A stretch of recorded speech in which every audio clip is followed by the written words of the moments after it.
Never Look an American in the Eye by Pt.2. Engaging, funny, charming and revealing, Pt.2's memoir tells his move from Nigeria to America, where he came to discover himself in new and fascinating ways. This book tells stories of Ndibe's relationships with Chinua Achebe, Wole Soyinka and other literary figures. It examines the differences between Nigerian and American etiquettes and politics while considering American stereotypes about Africa and vice versa. It's an immigrant's tale, the story of a born writer, a rebel with a cause, a Nigerian who also became an American. When I was writing this book, the working title was Going Dutch and Other American Misadventures. It's a book that looks at my experiences in America, and I've had quite a few really amazing experiences, including being arrested in America 2 weeks after I arrived there. I've been arrested for bank robbery, or being questioned for bank robbery, and so on. And so I decided that, having written my second novel, Foreign Gods, Inc., that it was an organic development if I examined my own personal life in America. And this book again became important because I had spent half of my life in America. And so I said I have to mark that anniversary by writing, reflecting on my American experiences. So the title actually comes from advice that an uncle of mine gave me when I was leaving for America. And he said to me, please don't look any American in the eye, because every American carries a gun. And if you look them in the eye, they will think you are being provocative and they will shoot you. And of course, my uncle had never been to America. And so the day I was arrested by the police because they suspected that I had robbed the bank, I was not making eye contact with the police officer as he questioned me. And that actually increased his suspicion of me. Making Africa Work. This book, authored by Nigeria's former president Olusegun Obasanjo, together with Greg Mills, the author of Why Africa is Poor and What Africans Can Do About It, Jeffrey Herbst, CEO of Newseum in Washington, and D.K. Davis, a retired Major General in the British Army, explores how Africa can be changed through effective and visionary leadership, applicable strategies, and global best practices. Envisaging the impending population explosion about to be experienced by Africa, the book offers ideas on how to ensure growth beyond commodities, create jobs on the continent, and get African leaders to focus on managing economic changes.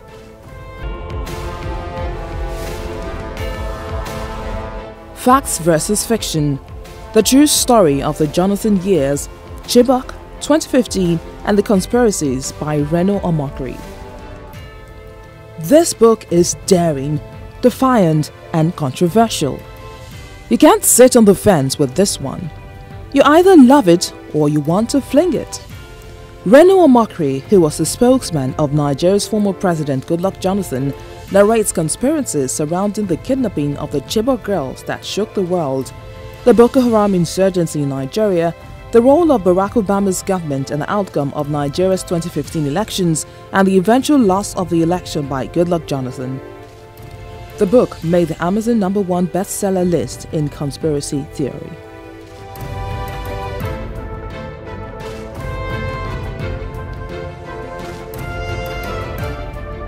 Religion and the Making of Nigeria by Olufemi Vaughan. Using diverse archival sources, Olufemi Vaughan, a Jeffrey Canada Professor of African Studies and History, explores Nigeria's social, religious and political history from the early 19th century to the present in this riveting book that dares to address some of the most sensitive issues at the core of Nigeria's existence. In Religion and the Making of Nigeria, Olufemi Vaughan examines how Muslim, Christian and indigenous religious structures have provided the framework for the construction of contemporary Nigeria. Oftentimes when people engage in the study, as the religious scholars engage, they tend to study the world religions separately, Christianity and Islam separately. And those who study indigenous religion separately. In this particular project, I brought all the three together because I think they're really very important. And I do this not as a student or a scholar of religion, but rather as a student and a scholar of politics and history. So the question here is not just simply the jihad of Usman Dan Fodio, it's also the coming of Christian evangelization about the mid-19th century, as I documented quite extensively in the book. The Church Missionary Society started about the turn of the 19th century. The role of the Saro coming from Freetown, Sierra Leone is extremely important. We need to understand the transformative impact of mission Christianity as foundational from Atlantic Yoruba communities in places like Lagos, Abeokuta, Badagry, moving southwards to other parts of the country, to what is today's middle belt of Nigeria, southeast Nigeria, and central Nigeria, and even moving to the core north of Nigeria. The basic argument here is that those two world religions, before the imposition of British colonialism, were already well established in Nigeria. They were already shaping the character, the composition, the nature of the country in profound ways. One can't imagine educational institutions in southern Nigeria and central Nigeria, even in the core northern Christian regions of Nigeria, without taking very seriously the roles of Christian missions.